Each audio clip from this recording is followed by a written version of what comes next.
Hello and welcome to the program Sula's Big Adventures with me, Sula. This episode is about Cape Town, South Africa, our first stop on our trip to the Southern Hemisphere. Cape Town is the second largest city in South Africa after Johannesburg.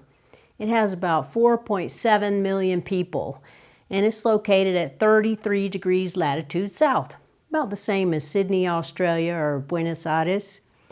It's not that dark there for stargazing, but it's one of the most beautiful cities in the world and has lots of things to see and do.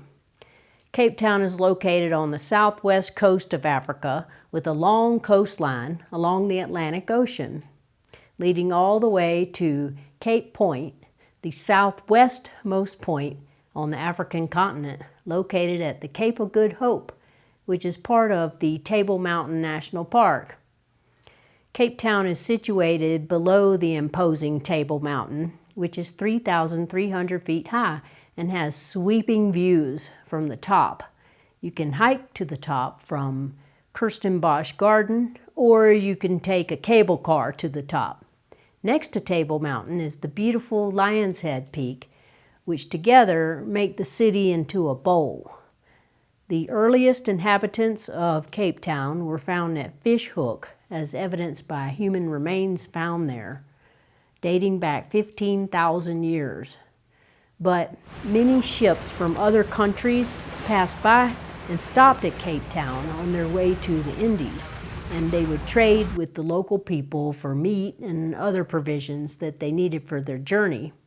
Then in 1652, the Dutch sent somebody whose name I cannot pronounce to establish a colony there. They brought a lot of agricultural plants to the Cape, which grew well in the Mediterranean climate found there.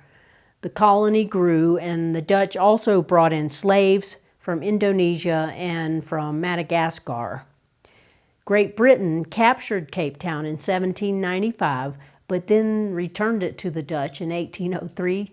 And then by treaty, it went back to the UK in 1814, and the British abolished slavery in 1833. Then in 1867, diamonds were discovered there, causing a flood of immigration to Cape Town. It was one of the most integrated cities in South Africa until 1948, when the National Party came to power and instituted apartheid. And people were classified by their race, and thousands of black South Africans were dispossessed of their land and relocated to the Cape Flats. And at this time, whites-only areas were designated. Then finally in 1990, apartheid ended and Nelson Mandela was released from prison. Cape Town continued to grow and has twice been named Best Travel City in the World. Cape Town is simply gorgeous. Upon arrival, we checked into our lodging at Velgeligen in the Garden District just below Table Mountain. And we spent the afternoon at the waterfront and visited the Zeitz Museum of Contemporary Art located at the repurposed grain silo there. The art's dedicated to the black diaspora.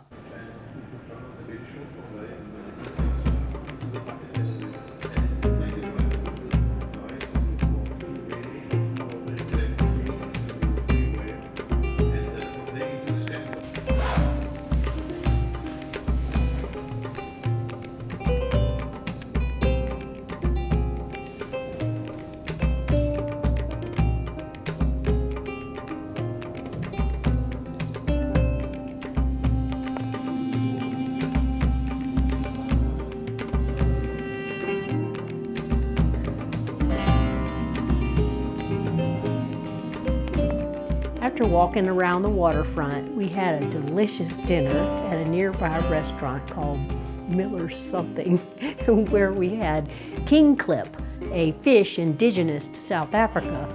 That evening, I set up my 15 by 70 binoculars and stargazed from the swimming pool area of our lodging. I see Musca. It's very, very red, very cool. The Southern Cross and Alpha Centauri. Beautiful.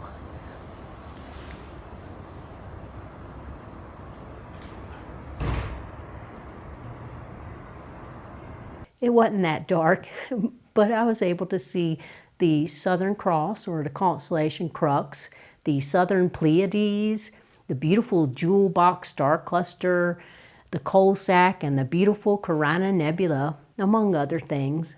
The next day a driver came and picked us up, and she took us to the cable car, which we rode to the top of Table Mountain. From there we hiked all over the mountain.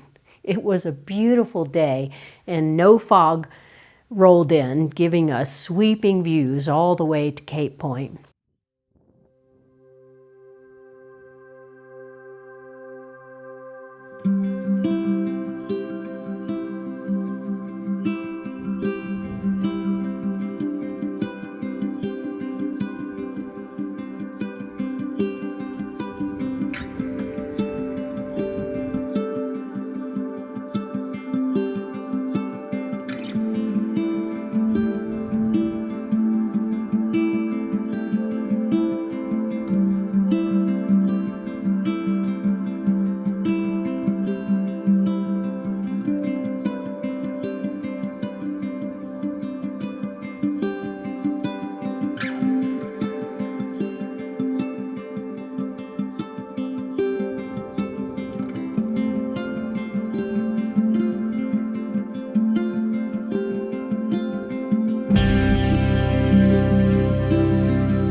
Afterwards, the driver took us to the beautiful Kirstenbosch Garden, which is just below Table Mountain. And even though it was winter down there, it was June, and June 20th is the winter solstice in the southern hemisphere.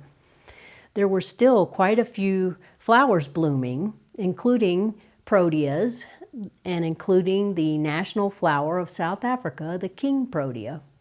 We saw lots of birds in the garden as well. We got carried away and we almost got locked inside.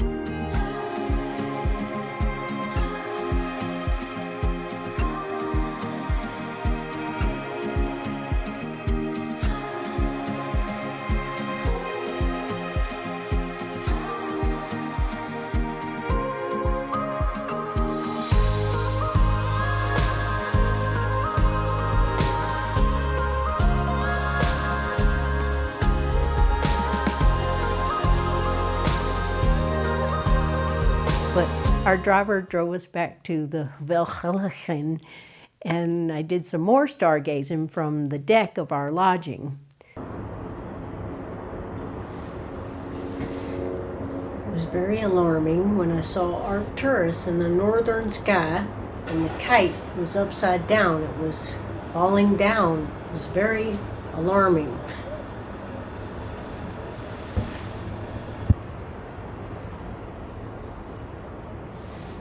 And Scorpius is on its side. It's very upsetting. But I can see the whole thing.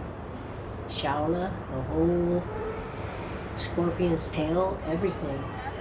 Neat. Okay, let's go look at the southern side at the Southern Cross.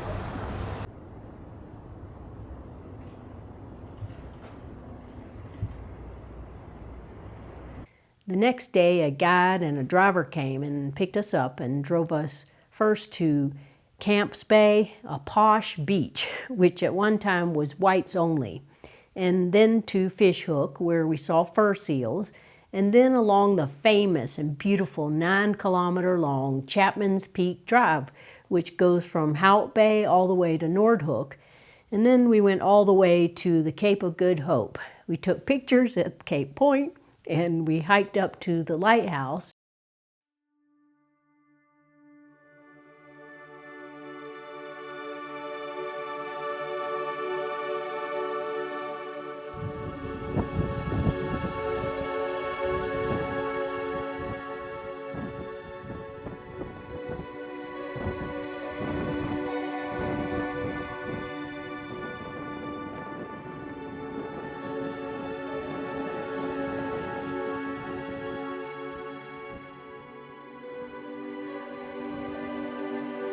We saw a lot of wildlife, including baboons, ostriches, sunbirds, the endangered African oyster catcher, and a type of antelope called a waterbuck and springboks, and of course the famous African penguins at Boulders Beach.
Along the way, we stopped at Simonstown and had lunch at the Black Marlin.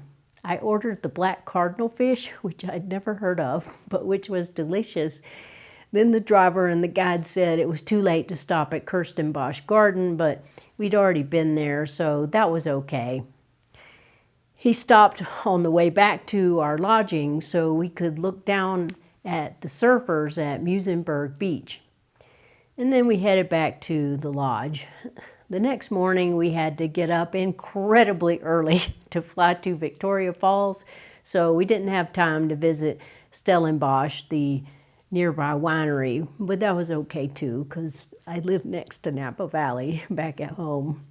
But I was sad to leave Cape Town. What a beautiful, beautiful place. The people there are so incredibly nice. Everyone speaks English with an Australian or British accent, but we could understand them mostly. I thoroughly enjoyed our very brief trip to Cape Town. What a wonderful place. I highly recommend it. Yes, it's very far from the United States, but it's not that bad from the UK. That's it for now. Dark skies forever. Sula signing off.